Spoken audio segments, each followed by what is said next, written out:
Assalamualaikum warahmatullahi wabarakatuh. Kami dari kelompok 6 ingin memaparkan materi mengenai apresiasi prosa fiksi dan drama. Lanjut.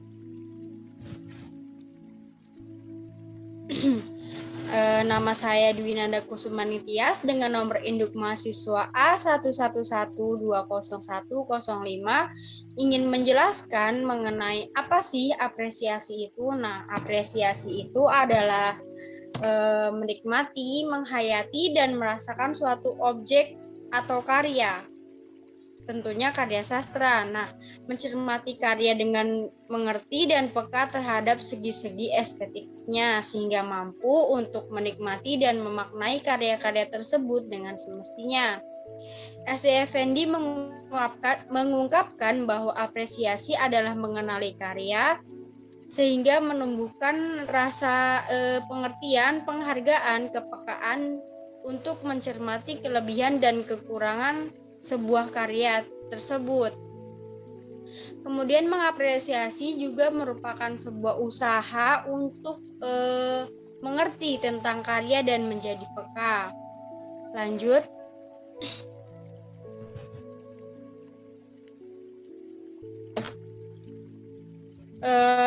Aminuddin dalam Juanda dan Iswara mengungkapkan atau menyatakan bahwa prosa fiksi adalah kisahan atau cerita yang diemban oleh pelaku-pelaku tertentu dengan pemeran latar serta tahapan dan rangkaian cerita tertentu yang bertolak dari hasil imajinasi pengarangnya sehingga menjalin suatu cerita. Artinya fiksi berusaha menghidupkan perasaan atau menggugah emosi pembacanya melalui kata-kata yang digunakan dan pesan yang ingin disampaikan oleh sang pengarang. Lanjut.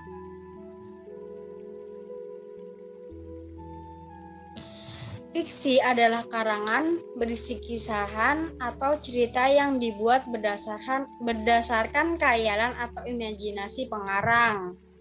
Kemudian fiksi juga merupakan jenis narasi literal dan berupa cerita rekaan. Nah, kemudian yang tadi dapat disebutkan kalau prosa adalah karangan bebas yang mengapresiasikan pengalaman batin pengarang mengenai masalah kehidupan dalam bentuk dan isi yang harmonis. Lanjut.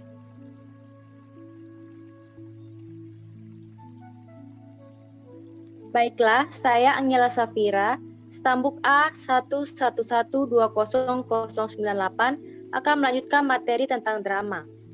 Menurut Saidan, drama adalah ragam sastra dalam bentuk dialog yang dimaksudkan untuk dipertunjukkan di atas pentas. Drama juga menggambarkan realita kehidupan, watak, serta tingkah laku manusia melalui peran dan dialog yang dipentaskan. Kisah dan cerita dalam drama memuat konflik dan emosi yang secara khusus ditunjukkan untuk pementasan suatu teater. Lanjut. Apresiasi prosa fiksi dan drama menurut Herman J. Waluyo. Apresiasi drama berkaitan dengan kegiatan yang ada sangkut pautnya dengan drama, yaitu mendengar dan berakting dengan penuh penghayutan yang sungguh-sungguh. Menurut Dina Ramadanti, apresiasi prosa fiksi meliputi persepsi pengetahuan, pengertian, analisis, dan penilaian. Lanjut.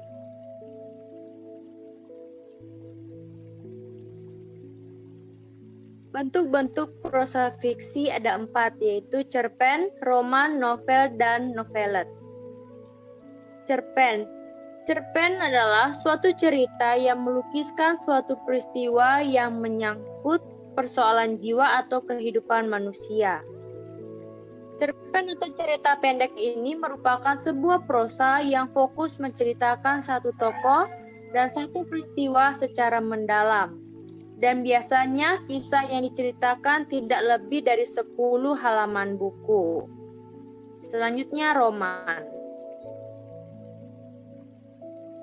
Roman merupakan cerita yang melingkup seluruh kehidupan tokoh yang dilukiskan dari kecil hingga akhir usia. Roman juga diartikan sebagai sebuah prosa yang mengisahkan pelaku utamanya dengan segala suka dan duka yang dialaminya. Dalam roman, tokoh utama biasanya sering diceritakan mulai si tokoh lahir hingga si tokoh meninggal dunia. Tak hanya mengisahkan kehidupan seseorang, roman juga seringkali menggambarkan adat atau aspek budaya suatu daerah secara mendetail dan menyeluruh. Selanjutnya, novel. Novel merupakan karangan yang menceritakan kejadian luar biasa dari tokoh, dan kejadian tersebut menimbulkan pergolakan batin sehingga mengubah nasib sang tokoh. Selanjutnya, novelet. Novelet merupakan bentuk novel yang lebih terbatas. Terdapat dari keterbatasan dari segi jumlah dan halamannya. Selanjutnya,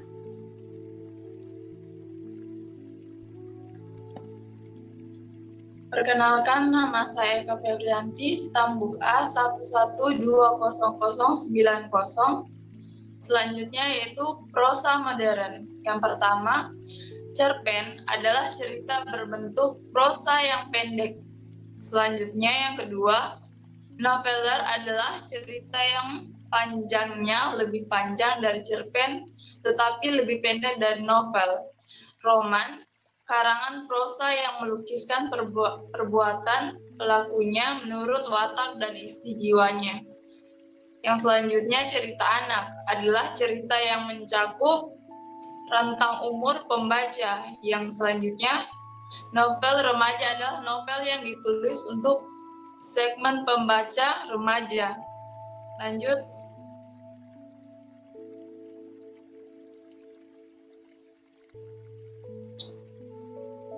Prosa lama. Yang pertama, dongeng adalah cerita yang sepenuhnya merupakan hasil imajinasi dan hayalan pengarang, di mana yang menceritakan seluruhnya sebelum pernah terjadi. Fabel yang kedua, fabel adalah cerita rekaan tentang binatang yang dilakukan atau para pelakunya binatang yang diperlakukan seperti manusia. Yang ketiga, hikayat adalah cerita baik sejarah maupun cerita roman fiksi yang dibaca oleh pelipur lara, pembangkit semangat juang, dan sekedar untuk meramaikan pesta.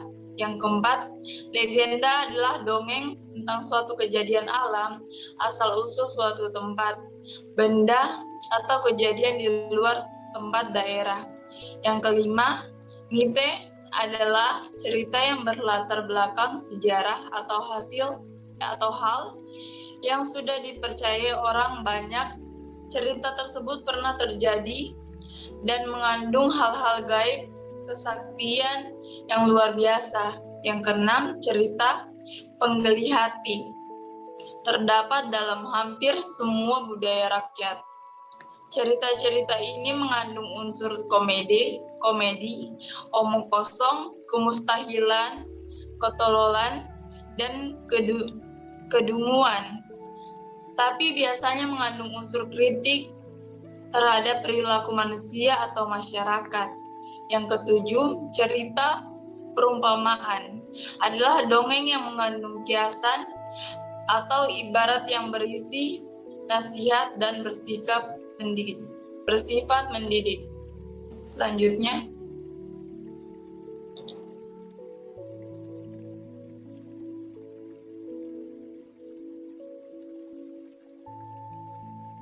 unsur intrinsik. Yang pertama, tema, yaitu gagasan dasar umum yang menopang sebuah karya sastra yang terkandung di dalam teks. Yang kedua, tokoh, yaitu pelaku dalam karya sastra. Karya sastra dari segi peranan dibagi menjadi dua, yaitu tokoh utama dan tokoh tambahan. Yang ketiga, alur atau plot, yaitu cerita yang berisi uraian kejadian, namun kejadian itu hanya dihubungkan secara sebab akibat. Peristiwa yang satu disebabkan atau menyebabkan peristiwa yang lain. Yang keempat, konflik, yaitu kejadian yang tergolong penting, merupakan suatu unsur yang sangat diperlukan dalam mengembangkan plot. Yang kelima, klimaks, yaitu saat sebuah konflik telah mencapai tingkat intensitas tertinggi, dan saat itu merupakan sebuah yang tidak dapat dihindari. Yang keenam, latar, yaitu tempat, waktu, dan lingkungan sosial yang terjadi peristiwa yang diceritakan. Yang ketujuh, amanat, yaitu pemecahan yang diberikan pengarang terhadap persoalan di dalam sebuah karya sastra.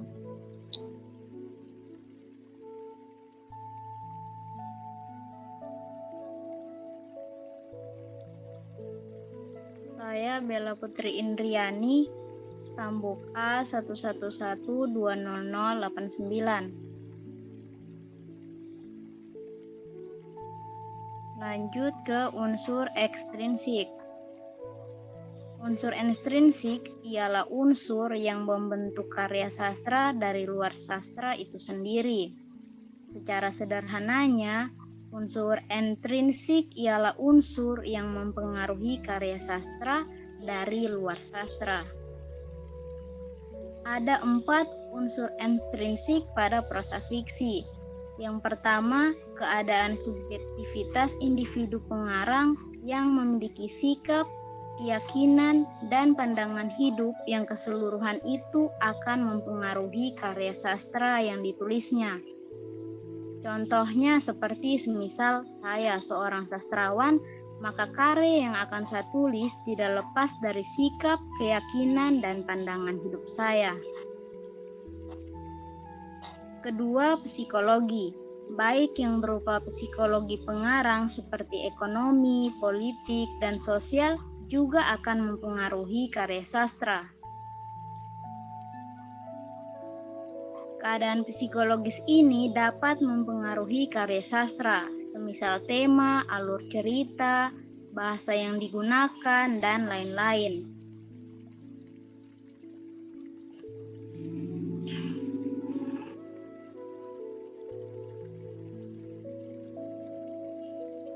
Ketika keadaan psikologis mempengaruhi karya sastra, maka karya sastra tersebut akan memberi warna dan tentu berbeda dengan karya sastra lain.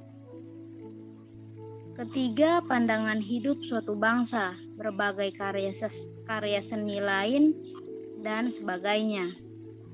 Hal-hal ini juga akan mempengaruhi pembentukan suatu karya sastra. Semisal agama yang dianut oleh sastrawan dapat mempengaruhi karya sastra yang dibuatnya. Contohnya seperti novel ayat-ayat cinta yang kental dengan unsur keagamaannya. Lanjut.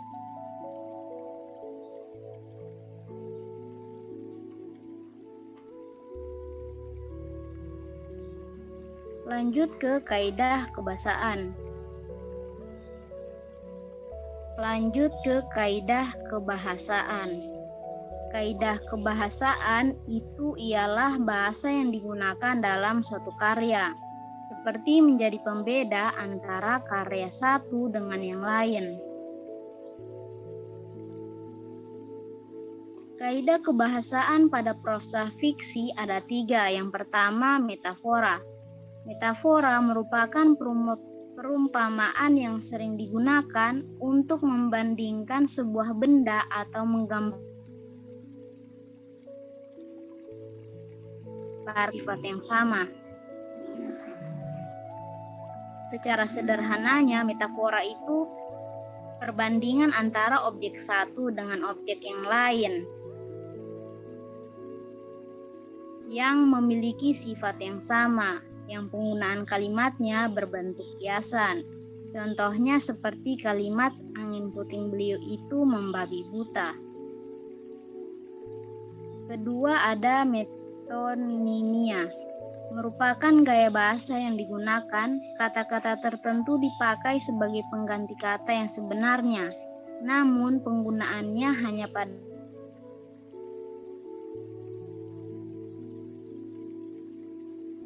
maksudnya itu metonimia ini ialah pengganti bahasa, namun bahasa pengganti ini harus memiliki kaitan yang sangat dekat dengan bahasa yang akan diganti. Contohnya seperti kata air mineral diganti dengan kata aqua. Begitu juga dengan pasta gigi diganti dengan odol. Lanjut ke simile atau persamaan. Digunakan sebagai perbandingan yang bersifat eksplisit, tidak terbelit-belit, dengan maksud menyatakan sesuatu hal dengan hal lainnya. Misalnya, seumpama, selayaknya, laksana. Kalau dalam kalimat itu seperti rambutnya sehitam malam, atau kulitnya seputih salju. Lanjut.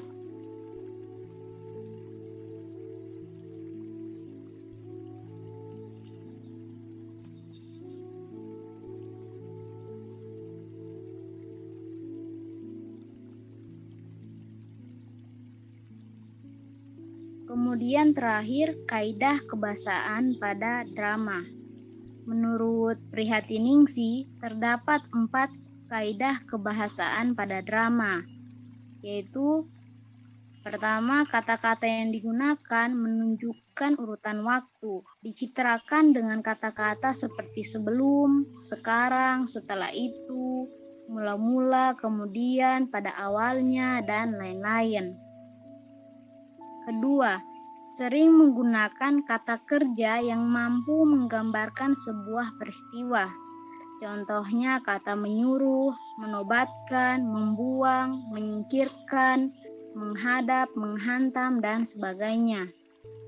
Ketiga, terdapat juga bahasa yang mencitrakan kata kerja, namun yang hanya dapat dipikirkan atau dirasakan saja, seperti menginginkan, berharap, menyukai, mencintai, dan lain-lain.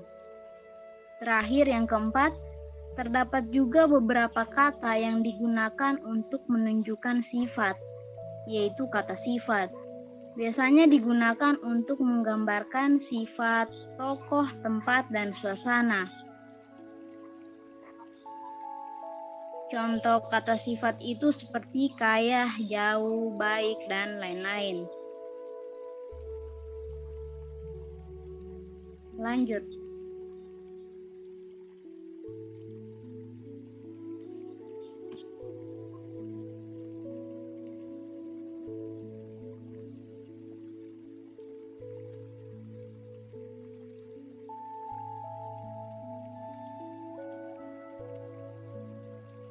Dari materi apresiasi prosa fiksi dan drama ialah yang pertama, prosa fiksi adalah cerita hasil rekaan ataupun imajinasi pengarang, sedang drama adalah cerita yang berbentuk dialog yang dimaksud untuk dipentaskan. Kedua, prosa fiksi dan drama juga memiliki unsur intrinsik dan unsur ekstrinsik tersendiri. Ketiga, prosa fiksi dan drama juga memiliki kaidah kebahasaan, sehingga karya yang satu dengan yang lain dapat dibedakan dalam segi kebahasaannya. Dan yang terakhir, yaitu dalam mengapresiasi prosa fiksi, kita menganalisis, mengetahui, dan memberikan penilaian. Sedang dalam mengapresiasi drama berkaitan dengan kegiatan yang berhubungan dengan drama, misal mendengar ataupun berakting dengan penuh penghayatan. Baik, itu saja kesimpulan dari saya. Kami memohon maaf apabila dalam penyampaian terdapat kesalahan kalimat. Sekian dan terima kasih. Wassalamualaikum warahmatullahi wabarakatuh.